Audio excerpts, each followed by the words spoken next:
Let's jump right in, shall we? In this explainer, we're unpacking a totally game-changing concept from Steve Chandler's acclaimed book, 100 Ways to Motivate Yourself, Change Your Life Forever. We're zooming right into chapter 53, which goes by the deceptively simple title, Keep Thinking, Keep Thinking.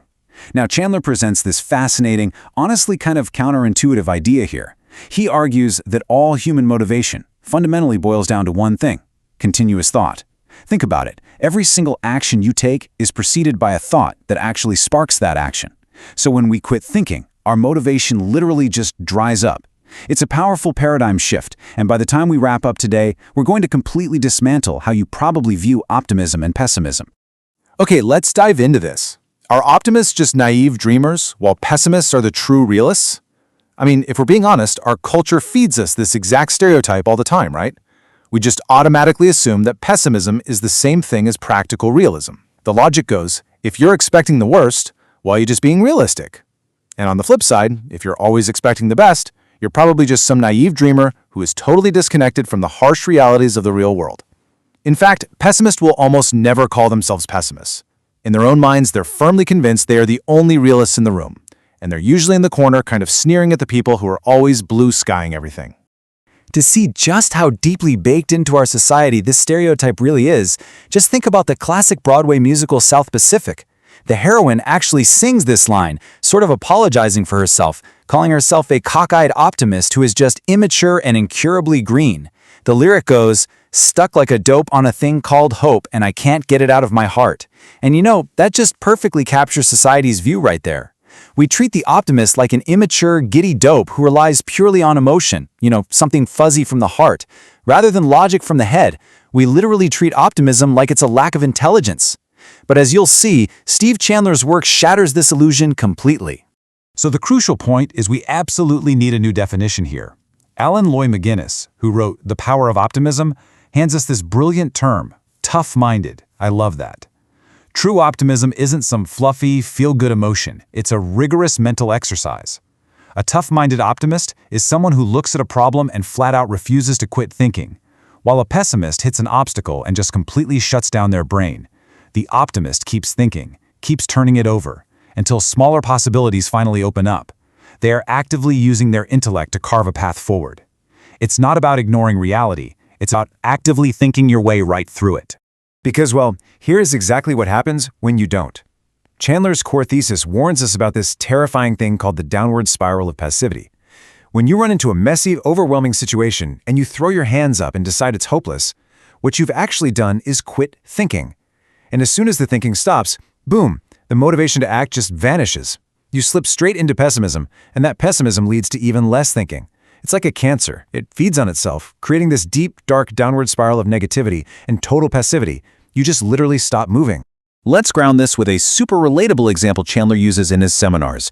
He calls it the tale of two garages. Picture a pessimist and an optimist. They both wake up on a Saturday morning, stroll out to their respective garages, and are just completely shocked by an absolute disaster of a mess. You know that feeling, right? That universal dread of staring at mountains of boxes and junk, having no clue where to even start? They both actually say the exact same thing. Forget this. No one could clean this garage in one day. But here is where they split. The pessimist operates in all-or-nothing catastrophic absolutes. If they can't magically fix it perfectly in one day, they slam the door and head back inside to the couch. They quit thinking, so they quit acting. The optimist gets that exact same initial shock, but they start looking for partial solutions. They engage in continuous thinking. Instead of walking away, they stay standing in the garage. Now, what's really interesting about this is the exact mental process of this tough-minded optimist. Instead of giving up, they ask a highly active, totally game-changing question. Okay, so I can't clean the whole garage, but what could I do that would make a difference?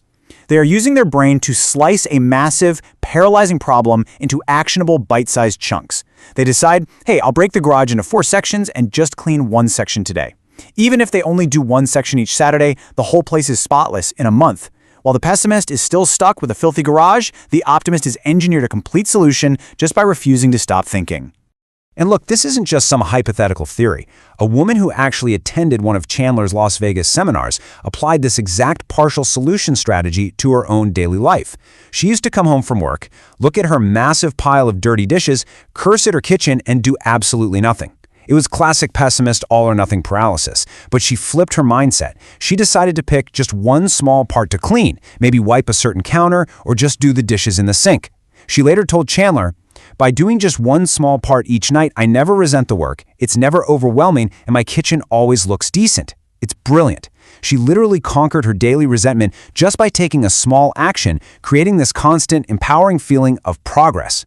And let me tell you, the benefits of this mindset go way, way beyond a clean sink or a tidy garage. McGinnis points out from recent empirical studies that this tough-minded habit of continuous thinking gives you massive, real-world advantages. Habitual optimists actually excel in school. They have better overall health. They literally make more money. They establish long, happy marriages, stay better connected to their kids, and get this, they even live longer. Why? Because life is just one long series of overwhelming garages and messy kitchens. The person who quits thinking fails. The person who finds partial solutions succeeds. Let's move to and see how this builds, because this isn't just some quaint self-help trick for doing your domestic chores. Let's scale this whole concept up to a literal life-or-death historical scenario, the Apollo 13 crisis. This is arguably one of the most profound illustrations of practical optimism in American history. I mean, bringing astronauts back to Earth from the far side of the moon after catastrophic technological breakdowns, it looked utterly 100% impossible. While those astronauts' lives were literally hanging in the balance, there was one glaring pessimist sitting in Houston ground control. He was totally overwhelmed by the data and the sheer catastrophic absolute of the situation. So what did he do? He quit thinking of solutions. Instead, he made this incredibly dark prediction, fearing Apollo 13 was going to become the worst space disaster in American history. He looked at the massive mess, and mentally, he just slammed the garage door shut. But the ground commander in Houston, he absolutely refused to accept that catastrophic absolute. With this mix of optimism and sheer determination, he delivered this incredibly dramatic rebuttal. He said, "On the contrary, sir, I see Apollo 13 as being our finest hour." And you know what? He was right. Mission Control didn't save those astronauts' lives with magic. They saved them because they kept on thinking. They actively hunted for partial solutions and declared they were going to string those partial solutions together one at a time until they brought those men home. That, right there, is the life-or-death power of optimistic thinking. So, it makes you wonder, what exactly is the pessimist doing while the optimist is busy solving the problem? Chandler points out something super fascinating here. Pessimists are actually continually using their imaginations to visualize worst-case scenarios. It's not that they lack imagination, they have tons of it. They are just using it destructively. They visualize lost causes, they conclude that the situation is completely hopeless, and then they take absolutely zero action. That is exactly why pessimism always leads straight to passivity. And this brilliantly illustrates the ultimate, miserable reality of the pessimist. The philosopher Friedrich Nietzsche once wrote something that hits the nail on the head. "Everything in the world displeased me, but what displeased me most was my displeasure with everything." Wow. The pessimist might be lying there on the couch, avoiding all the hard work, eating junk food, and binge-watching TV. But deep down in their heart, they know their what's-the-use attitude isn't helping. They end up trapped in this self-hating passivity, completely paralyzed by their own negative imagination. But optimists, they make a vastly different choice. As the writer Colin Wilson points out, imagination should be used not to escape from reality, but to create it. This right here is the true superpower of the optimist's mindset. When you feel overwhelmed, you shouldn't use your imagination to picture the worst-case scenario just so you can justify escaping to the couch. No, you should use it to visualize a partial solution. Because the more you think about a situation, the more you are going to spot those little hidden opportunities for action. And every single small action you take feeds you with a surge of optimistic energy. Which brings us to our final question for you to consider today. The very next time you walk into a situation that feels entirely unmanageable, maybe it's a massive project at work, a messy crisis at home, or, even just a profoundly messy garage, what are you going to do? Will you give in to the catastrophic absolutes of the pessimist and simply quit thinking?